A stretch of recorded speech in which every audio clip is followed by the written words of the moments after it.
নমস্কার বন্ধুরা, আমি রণদীপ। হিস্ট্রি দর্পণ এডুকেশনাল চ্যানেলে তোমাদের সকলকে আবারও স্বাগত।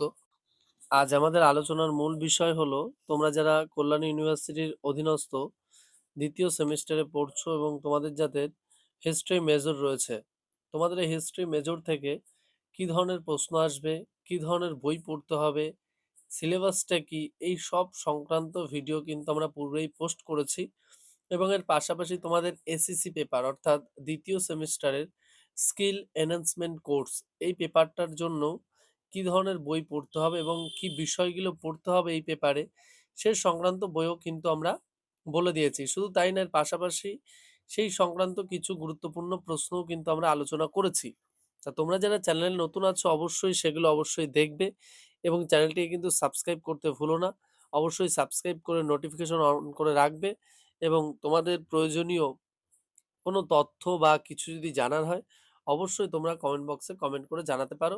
আমরা চেষ্টা করব তোমাদের সকল প্রশ্নের উত্তর দেওয়ার। আজকে তোমাদের সাথে আমি আলোচনা করব তোমাদের কল্যাণী ইউনিভার্সিটির হিস্ট্রি মেজর দ্বিতীয় সেমিস্টার থেকে গুরুত্বপূর্ণ কী ধরনের প্রশ্ন আসবে এই সংক্রান্ত একটি ভিডিও এবং সিলেবাস সংক্রান্ত ভিডিও এবং বই সংক্রান্ত ভিডিও কিন্তু আমরা পূর্বেই আলোচনা করেছি বা ভিডিও আপলোড করেছি। তোমরা যারা নতুন আছো অবশ্যই কিন্তু সিলেবাসটা আগে ভালো করে দেখবে। চলো তাহলে শুরু করা যাক গুরুত্বপূর্ণ কিছু প্রশ্ন।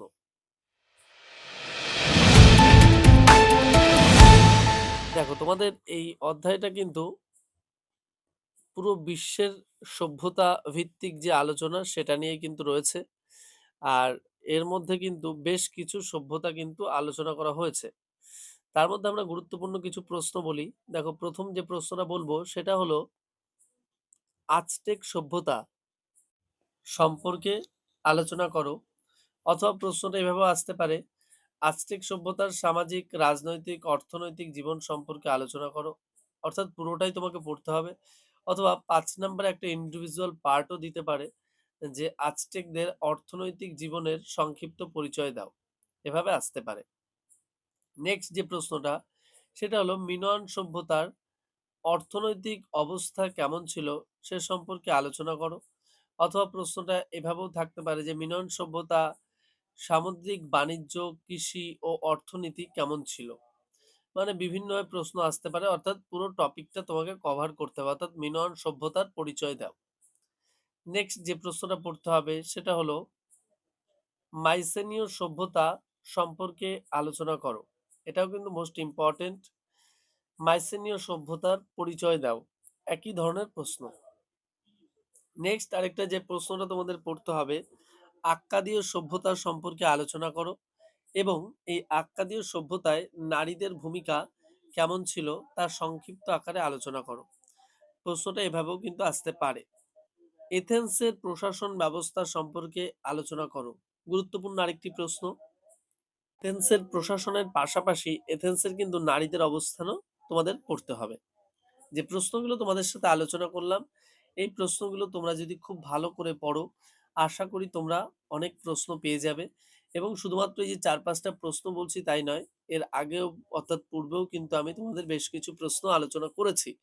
আর এই প্রশ্নগুলো এগুলো কিন্তু তোমরা বাড়িতে ভালো করে পড়া শুরু করো। আর যারা ভাবছো যে আমাদের পড়া হাতের সময় খুব কম, আমরা পাশাপাশি অন্য পরীক্ষার জন্য প্রস্তুতি নিচ্ছি, আমরা পিডিএফ কালেক্ট করে পড়তে চাই, অবশ্যই তাহলে ডেসক্রিপশনে দেওয়া নম্বরের মাধ্যমে যোগাযোগ করো। তাহলে তোমাদের জন্য কিন্তু দুরকম পিডিএফ রয়েছে, একটা হলো স্পেশাল সাজেশন, আরেকটি কিন্তু নর্মাল সাজেশন। কিন্তু উভয় পিডিএফ থেকেই তোমরা কিন্তু 100% কমন পাবে। যেটি স্পেশাল সাজেশন আছে সেখানে তোমাদেরকে খুব অল্প প্রশ্ন পড়তে হবে, আর যেটি নর্মাল পিডিএফ সাজেশন আছে সেখানে তুলনামূলক একটু বেশি প্রশ্ন পড়তে হবে। কিন্তু দুটোর ক্ষেত্রেই তোমাদের সাধ্যের মধ্যে মূল্য রাখা হয়েছে। অবশ্যই তোমরা তোমাদের নিজেদের গুরুত্বপূর্ণ পিডিএফটি কিন্তু সংগ্রহ করে নিও। তোমাদের পরীক্ষা কিন্তু খুব বেশি দূরে নেই, আর 4-5 মাসের মধ্যেই কিন্তু তোমাদের পরীক্ষা শুরু হয়ে যাবে। তাহলে বুঝতেই পারছো। তাই আর দেরি না করে তোমাদের যাদের পিডিএফ প্রয়োজন অবশ্যই ডেসক্রিপশনে দেওয়া নম্বর অথবা স্ক্রিনে দেওয়া নম্বরের মাধ্যমে যোগাযোগ করো এবং 100% কমন সহ পিডিএফ নাও। আর তুমি যদি চ্যানেলে নতুন হয়ে থাকো অবশ্যই চ্যানেলটিকে সাবস্ক্রাইব করে নোটিফিকেশন অন করে রাখবে। আর লাইক, কমেন্ট, শেয়ার করতে কিন্তু একদম ভুলবে না। আর বন্ধু বান্ধবদের মাঝেও কিন্তু অবশ্যই শেয়ার করে দিও। দেখা হচ্ছে পরবর্তী ভিডিওতে। ভিডিওটি সম্পূর্ণ দেখার জন্য তোমাদের সকলকে অসংখ্য ধন্যবাদ।